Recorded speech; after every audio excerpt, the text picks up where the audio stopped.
107.7. Bienvenue à bord.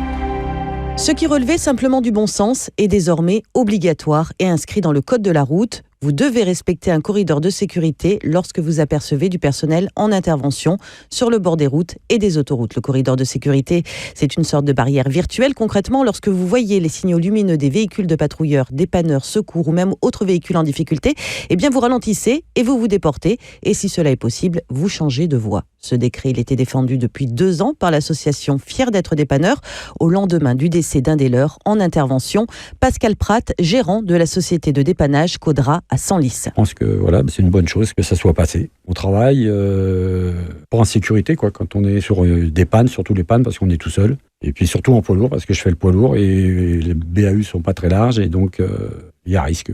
La protection, c'est 3-4 cônes, mais c'est pas beaucoup. Pour changer un pneu, si c'est du côté route, c'est très très dangereux. Il faut toujours avoir un œil ce qui vient. Et moi, ça m'est arrivé. Sur la 1, j'ai eu 3 accidents sans blessés, la porte arrachée. Et la dernière fois, c'était en poids lourd où mon camion atelier a été percuté. Cette satisfaction, elle est également affichée au sein des sociétés d'autoroutes pour tous ceux qui chaque jour interviennent pour vous venir en aide et qui sont parfois victimes des mauvais comportements des conducteurs.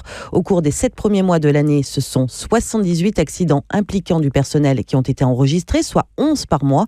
Vincent Fanguet, directeur d'exploitation du groupe SANEF. C'est une annonce effectivement très positive, puisque la question de la sécurité du personnel, c'est notre préoccupation du quotidien. Rassurer jamais complètement, parce que notre personnel reste toujours exposé à ce risque routier, mais on accueille ça très positivement, et puis on est très content aussi que ce soit issu d'un dialogue qu'on ait eu avec les autorités sur cette question de la sécurité du personnel. Sachez que si vous ne respectez pas ce corridor de sécurité, outre le risque de provoquer un accident grave, eh bien vous vous exposez à une contravention de 4e classe, soit 135 € et à une perte de points sur votre permis.